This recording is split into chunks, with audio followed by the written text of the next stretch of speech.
ធ្លាក់ស្រេចស្រឹកលើដំបូលផ្ទាំងបងអង្គុយមើលទឹកភ្លៀងដ៏សែនហើយកាសំឡេងទឹកភ្លៀងដូចសូរស្នេហាធ្វើឲ្យបងនឹកអូនគ្រប់វេលា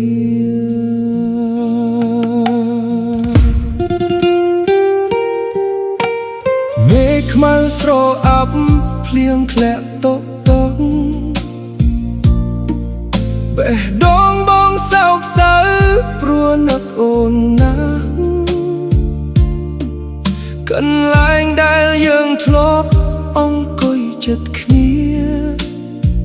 ថ្ងៃនេះនៅសល់តែបងម្នាក់ឯកាពេលភ្លៀងធ្លាក់ចុះបងសម្លឹងមើលទឹកភ្លៀងទឹកភ្នែកបងហូ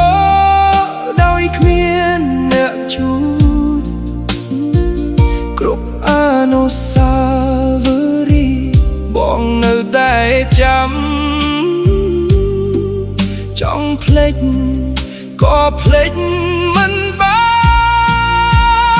នពេលភ្លៀងធ្លាក់ម្ដងបងហូរទឹកភ្នែកនឹកពីសន្យាដែលអូនធ្លាប់ប្រាប់ថាមិនទៅចោលគ្នាទោះមានរឿងអ្វី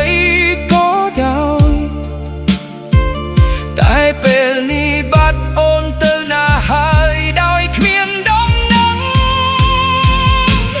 មើលទឹកភ្លៀងបងនឹកដល់អូននឹកពេលអូនធ្លាប់នៅក្បែរបងថ្ងៃនេះអូនទៅបាត់ទៅឆ្ងាយពីបងទុកបងឲ្យនៅឯកាជាមួយដំណក់ទឹកភ្លៀងមើលទឹកភ្លៀងបែកដងបងឈឺព្រោះស្នេហ៍អូននៅមិនអាចបំភ្លេចបានទោះអូនទៅឆ្ងាយក៏បងនៅចាំរាល់ពេលភ្លៀងធ្លាក់បងនៅនឹកអូនភ្លើងធ្លាប់ដើររំគ្នានៅតែដូចដើម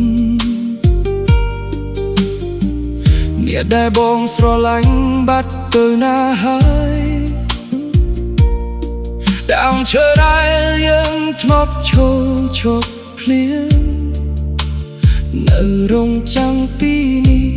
តែអូនបាត់ទៅណាហើយ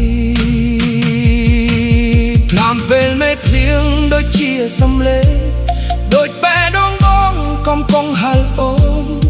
បើសិនឯកាសាបេះដូងតាមដំណក់ទឹកភ្លៀងបានបងនឹងប្រាប់ថាបងនៅ